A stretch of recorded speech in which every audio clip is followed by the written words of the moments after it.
সমাজে আমাদের ২ ক্যাটেগরির লোক দেখতে পাবেন আপনি। এক ক্যাটেগরির লোক দেখবেন যত টাকাই আয় করুক তার চেয়ে কমই খরচ করে যত কষ্টই হোক। ধরেন যে কেউ ৳৫০,০০০ বেতন পাচ্ছে, সে দেখা গেছে তার খরচটা ৳৪৫,০০০ বা ৳৪০,০০০ র মধ্যে লিমিটেড রেখে কিছু না কিছু টাকা তার হাতে রেখে দিচ্ছে। তার মানে সে সারপ্লাসে থাকতেছে। আবার আরেক ক্যাটেগরির লোক দেখবেন যত টাকাই আয় করুক না কেন তার খরচ তার চেয়ে বেশি হচ্ছে। রেগুলারলি খরচ বেশি হচ্ছে না হয়তো, বাট একটা নির্দিষ্ট টাইমে বা হঠাৎ করে তার কোনো কিছু কেনার প্রয়োজন হলো, তার আয় যত টাকা যেমন ৳৫০,০০০ তার আয়, তার খরচ লাগতেছে এই মুহূর্তে দেখা গেছে ৳৮০,০০০। এই যে ৳৩০,০০০ র যে একটা ঘাটতি, এটাকে বলা হচ্ছে ডেফিসিট। তাহলে আমি কি বললাম? এক ক্যাটেগরির লোক সারপ্লাসে থাকে, মানে টাকা তার হাতে কিছু থেকে থাকে।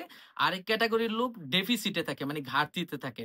এখন বিষয়টা হলো যে একটা ইকোনমিতে যতগুলো পণ্য বা সেবা তৈরি হয় সেগুলো কেনা বেচার জন্য তো যে পরিমাণ টাকার দরকার সেই পরিমাণ টাকাই সেন্ট্রাল ব্যাংক বাজারে ইস্যু করে, এটা আপনারা জানেন। তাহলে যার কাছে ঘাটতি আছে আর যার কাছে সারপ্লাস আছে, এই সারপ্লাস ওয়ালার এই টাকা তো ঘাটতিওয়ালার হাতে পৌঁছাইতে হবে। না পৌঁছাইলে ওই পণ্য বা সেবাগুলো কিভাবে কেনাবেচা করা হবে, কিভাবে ট্রেড হবে, তাই না? তো এখন সারপ্লাসওয়ালা এবং ঘাটতিওয়ালা যদি একই পরিবারের হয়, যেমন আপনারা মোস্ট অফ দ্যা কেসে দেখবেন যে যারা চাকরি করে, যে সকল হাসব্যান্ড, তারা দেখা গেছে মাস শেষে টাকার অভাবে পড়ে যায়। কিছু টাকা ধার দেনার দরকার হয় তখন। কিন্তু তার যে ওয়াইফ, সে কোন চাকরি করতেছে না, বাট তাকে যে হাত খরচে ৳৫,০০০ দিল সেখান থেকে সে দেখা গেছে ৳৩,০০০ বাঁচায় রাখছে। সে কিন্তু সারপ্লাসে আছে। এই যে ওয়াইফের কথা বললাম যে সে ৳৫,০০০ থেকে ৳৩,০০০ বাঁচায় রাখলো, সেটা কিন্তু তার স্বামীকে ধার দিচ্ছে। তার মানে সারপ্লাস ওয়ালা টাকাটা ধার দিচ্ছে ডেফিসিট ওয়ালাকে। এখন এটা তো ঘরের ভিতরে হলে খুবই সিম্পল, টাকা ধার দিল, পরে সেটা সুদ-আসলে নিয়ে নিল। কিন্তু যদি এমন হয় যে যিনি সারপ্লাস ওয়ালা উনি আছে রাষ্ট্রের এক জায়গায় আর যিনি ডেফিসিটে আছে উনি আছে আরেক জায়গায়। আবার এমনও হইতে পারে যে আপনার যার সারপ্লাস তার হলো ৳৫,০০০ সারপ্লাস। আর যার ডেফিসিট মানে অভাবে আছে বা ঘাটতিতে আছে, টাকা দরকার, তার দরকার হলো ৳২,০০,০০০। তাহলে কিভাবে হবে? একজন আরেকজনকে তো চিনতেছে না। তো এই ক্ষেত্রে এই যে সারপ্লাস এবং ডেফিসিট, সারপ্লাস টাকাটা ডেফিসিটের হাতে মুভ করার জন্য মাঝে একটা প্রতিষ্ঠান চলে আসে। মিডিয়েট করার জন্য, মধ্যস্থতা করার জন্য। সে কি করবে? সারপ্লাস ওয়ালার কাছ থেকে টাকাটা নিবে এবং ডেফিসিট ওয়ালার কাছে টাকাটা দিবে। ডেফিসিট ওয়ালার কাছ থেকে টাকাটা আদায় করবে এবং সারপ্লাস ওয়ালাকে আবার টাকাটা ফেরত দিয়ে দিবে। এই হলো তার কাজ। এই প্রতিষ্ঠানগুলাকে বলা হচ্ছে এফআই, মানে ফাইন্যান্সিয়াল ইনস্টিটিউশন। এখন এই এফআই হলো প্রধানত ২ টা ক্যাটেগরির। ১ম ক্যাটেগরি হলো বিএফআই, মানে ব্যাংকিং ফাইন্যান্সিয়াল ইনস্টিটিউশন। আর ২য় ক্যাটেগরির হলো এনবিএফআই, মানে নন ব্যাংক ফাইন্যান্সিয়াল ইনস্টিটিউশন। এখন ব্যাংকিং ফাইন্যান্সিয়াল ইনস্টিটিউশন কোনগুলা? আপনারা জানেন যে বাংলাদেশের সেন্ট্রাল ব্যাংকের তালিকাভুক্ত ৬১ টা ব্যাংক আছে। এর মধ্যে আপনারা জানেন সরকারি ব্যাংক আছে ৯ টা, বিদেশি ব্যাংক আছে ৯ টা, তারপরে বেসরকারি ব্যাংক আছে ৪৩ টা। এই ৪৩ টা বেসরকারি ব্যাংকের মধ্যে ৩৩ টা আসে কনভেনশনাল, যারা সুদভিত্তিক ব্যবসা করে, আর ১০ টা আছে ইসলামী শরিয়া ভিত্তিক, যারা মুনাফা ভিত্তিক ব্যবসা করে। এই হলো ব্যাংকিং ইন্ডাস্ট্রির সিনারিও। আর আপনার এনবিএফআই কোনগুলো? এনবিএফআই এর মধ্যে অনেক ধরনের প্রতিষ্ঠান আছে। যেমন আপনারা জানেন যে ফাইন্যান্স কোম্পানি আছে, যারা ব্যাংকের মতো মানুষের কাছ থেকে ডিপোজিট নেয় এবং লোন দেয়। এছাড়া আছে ইন্সুরেন্স কোম্পানিগুলো, তারাও কিন্তু এনবিএফআই। তারা কি করে? মানুষের কাছ থেকে পলিসি সেল করে। পলিসি মানে ইন্সুরেন্স পলিসি সেল করে ডিপোজিট নেয়। ডিপোজিট নিয়ে এই টাকাটা কি করে তারা? কোন জায়গায় তো ইনভেস্ট করে, তাই না? তারপরে এনবিএফ এর মধ্যে আছে আপনার বাংলাদেশ সিকিউরিটিজ অ্যান্ড এক্সচেঞ্জ কমিশনের আওতায় যে বাংলাদেশে ২ টা শেয়ার মার্কেট আছে, ঢাকা স্টক এক্সচেঞ্জ এবং চিটাগং স্টক এক্সচেঞ্জ। সেখানেও কিন্তু যাদের সারপ্লাস আছে তারা টাকাটা দেয় এবং ওই শেয়ার মার্কেট প্ল্যাটফর্ম ব্যবহার করে যারা ডেফিসিট আছে তারা সরাসরি নেয়। বাট ব্যাংক এবং আপনার এই যে ফাইন্যান্স কোম্পানির ক্ষেত্রে যেটা হয় সেটা হলো যারা সারপ্লাস ওয়ালারা তারা ডেফিসিট ওয়ালাকে সরাসরি টাকাটা দেয় না। তারা টাকাটা দেয় ব্যাংকের, ব্যাংক মিডিয়েট করে সে সিদ্ধান্ত নিয়ে কোন ডেফিসিট ওয়ালাকে নির্বাচন করে তাকে লোন আকারে টাকাটা দেয়। তো এরকম এনবিএফ এর আওতায় আরো আছে মাইক্রো ক্রেডিট, যেই প্রতিষ্ঠানগুলো আছে মাইক্রো ক্রেডিট দেয় তারা আছে। তারপরে আছে আপনার সমবায় এই সমিতিগুলো আছে। তো এই এত কথা বলার উদ্দেশ্য কি? আমাদের এখানে যেই ব্যাংক এবং নন ব্যাংক ফাইন্যান্সিয়াল ইনস্টিটিউশন যত প্রকারের আছে সবগুলার জন্য কিন্তু নিজস্ব অ্যাক্ট আছে, মানে আইন আছে। সে আইন অনুযায়ী এই সকল প্রতিষ্ঠান কিভাবে পরিচালিত হবে এবং কি কাজ করবে সব স্পষ্টভাবে বলা আছে। যেমন ব্যাংকগুলোর জন্য কি আছে? ব্যাংক কোম্পানি আইন আছে না ১৯৯১ সালের? তারপরে এনবিএফ এর মধ্যে যেমন আপনার ফাইন্যান্স কোম্পানিগুলোর জন্য ফাইন্যান্স কোম্পানি অ্যাক্ট আছে। এছাড়া এই আইনটার পূর্বতন নাম ছিল আপনার আর্থিক প্রতিষ্ঠান আইন 93। তাছাড়া আপনার ইন্সুরেন্স গুলার জন্য আপনার নিজস্ব আইন আছে। সমবায় সমিতিগুলার জন্য সোসাইটিজ অ্যাক্ট আছে। মাইক্রো ক্রেডিট রেগুলেটরি অ্যাক্ট আছে ২০০৬ সালের আপনার মাইক্রো ফাইন্যান্স প্রতিষ্ঠানগুলোর জন্য। তারপরে আপনার সিকিউরিটিজ অ্যান্ড এক্সচেঞ্জ কমিশনের জন্য আলাদা আইন আছে। তো প্রত্যেকটা প্রতিষ্ঠানে আইন দ্বারা আবদ্ধ এবং তারা পারমিটেড কি, কি কাজের জন্য।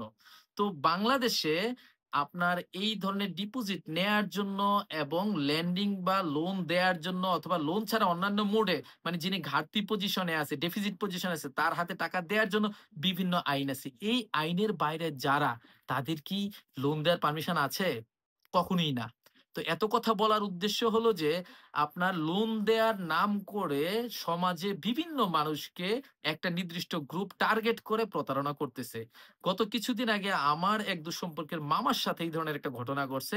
উনাকে বুঝানো হইছে যে বাংলাদেশ ব্যাংকের একটা ক্ষুদ্র ঋণ প্রকল্পের আওতায় বাংলাদেশ সরকার ৳১,০০,০০০ পর্যন্ত লোন দিচ্ছে। উনার লোন লাগবে কিনা উনার হোয়াটসঅ্যাপে একটা মেসেজ করছে। এখন মানুষ লোনের জন্য বাংলাদেশের মানুষ যে এত পাগল আসলে এটা আপনারা কল্পনাও করতে পারবে না। ওই যে আপনার একবার শুনলাম না আমরা যে ইউনূস সরকার লোন দিবে এরকম আপনার বাস ভর্তি মানুষ ঢাকায় চলে আসতেছিল এরকম একটা কথা বলে। তো লোনের জন্য আসলে মানুষের আগ্রহ অনেক বেশি লোন নেয়ার জন্য। মানুষের কনসেপ্টই এরকম যে লোন নিবো আমি, লোন নিয়ে তারপরে আমি দেই না দেই সেটা পরে চিন্তা করা যাবে। তো এরকম মামাকে বুঝাইলো যে বাংলাদেশ ব্যাংকের এরকম ক্ষুদ্র ঋণ প্রকল্পের আওতায় ৳১,০০,০০০ ডিজিটাল লোন দেওয়া হচ্ছে। তো এখন ডিজিটাল ন্যানো লোন বাংলাদেশ ব্যাংকের এরকম একটা প্রজেক্ট আছে। আপনারা ওই যে বিকাশ বা রকেটের মাধ্যমে লোন নেন না? এটা কিন্তু লোনটা বিকাশ বা রকেট দেয় না। বিকাশ বা রকেট লোন দেওয়ার জন্য পারমিটেড না। বিকাশ বা রকেট কোনো ব্যাংকের লোনটা বিকাশ বা রকেটের প্ল্যাটফর্ম ব্যবহার করে দেয়া হয়। এটা মূলত বাংলাদেশ ব্যাংকের একটা ফান্ড। যেই ব্যাংক আপনাকে লোন দিল, সেই ব্যাংক বাংলাদেশ ব্যাংক থেকে এই টাকাটা নিয়ে নেবে। এটাকে বলা হচ্ছে রিফাইন্যান্স। মানে ব্যাংক আপনাকে ফাইন্যান্স করবে, বাংলাদেশ ব্যাংক তাকে ফাইন্যান্স করবে। মানে রিফাইন্যান্স প্রজেক্ট বলা হয় এগুলাতে। তো উনাকে বুঝাইলো যে এরকম একটা ক্ষুদ্র ঋণ প্রকল্প আছে। আপনি যদি আগ্রহী হন তাহলে আপনি এই লিংকে যান। তো উনি ওই লিংকে গেল। লিংকে যাওয়ার পর উনাকে একটা ফর্ম ফিল আপ করতে দিল। উনার একটা আইডি ক্রিয়েট করতে হবে। এখন উনি আইডি ক্রিয়েট করলো। আইডি ক্রিয়েট করার পরে কি হইলো? উনার সাথে আপনার বিক্রয় প্রতিনিধি যোগাযোগ করবে। মানে উনার যে অফিসার আরকি, ওই যে যারা লোন দিবে। এখন তারা উনাকে ফোন দিল পরদিন। ফোন দিয়ে বলতেছে যে, "আপনি অমুক, হ্যাঁ অমুক। আপনি একটা লোনের জন্য আবেদন করেছেন?" "হ্যাঁ, করেছি। তো আপনার আইডিতে আপনি এই নাম্বারটা ভুল করেছেন। আপনার আইডিটা সংশোধন করা দরকার। বাংলাদেশ ব্যাংক থেকে সংশোধন করতে হবে।" এখন এই সংশোধন করার জন্য ফি হইলো আপনার ৳৭,৫০০। কল্পনা করতে পারেন? দেখুন উনি ৳৭,৫০০ তো বিকাশের মাধ্যমে দিয়ে দিছে এবং ওই ৳৭,৫০০ যে নিছে যারা অনলাইনের মাধ্যমে তারা একটা ভাউচার দিছে, অনলাইন ভাউচার। সেই ভাউচারে আবার বাংলাদেশ ব্যাংকের লোগো ব্যবহার করছে যা সম্পূর্ণ অবৈধ এবং অনিয়ম। আপনারা এটা করতেই পারে না। বাংলাদেশ ব্যাংক তো কোনো কাস্টমারের সাথে বা কোনো গ্রাহকের সাথে সরাসরি ট্রান্সেকশনই করে না। বাংলাদেশ ব্যাংক তো পাবলিকের সাথে সরাসরি ডিল করার জন্য না। Bangladesh bank central bank. এটা ব্যাংকগুলোর সাথে এবং সরকারের সাথে ডিল করে এবং ইন্টারন্যাশনাল এজেন্সি বা অর্গানাইজেশন গুলোর সাথে ডিল করে আপনারা জানেন।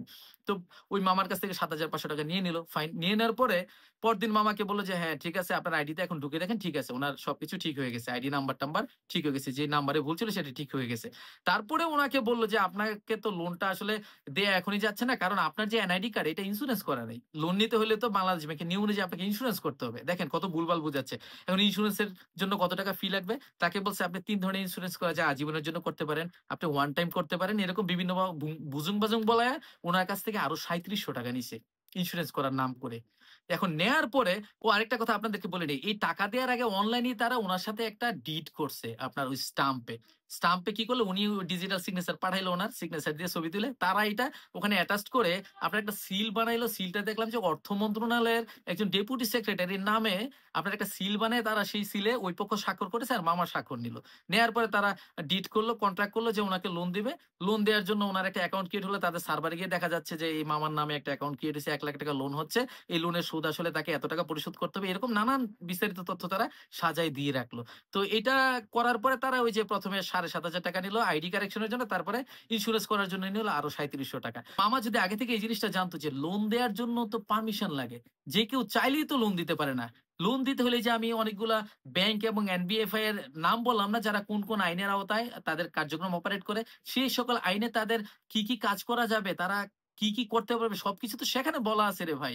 তাহলে আপনাকে ন্যূনতম ওই নলেজটা তো রাখা লাগবে। তো আমি আপনাদেরকে এর জন্যই বলি যে আপনারা ফাইন্যান্সিয়াল লিটারেসির একবারে যে বেসিক জিনিসগুলো যে কোন, কোন জায়গায় আমি ইনভেস্ট করতে পারবো, কোন, কোন জায়গা থেকে আমি লোন নিতে পারবো, কারা লোন দেওয়ার জন্য আসলে বাংলাদেশে পারমিটেড সেই সকল জিনিসগুলো কিন্তু আপনাকে জানতে হবে। হুটহাট কেউ বলল আপনি টাকা পাঠাই দিবেন, দিলে কিন্তু আপনি এইভাবে লুজার হবেন।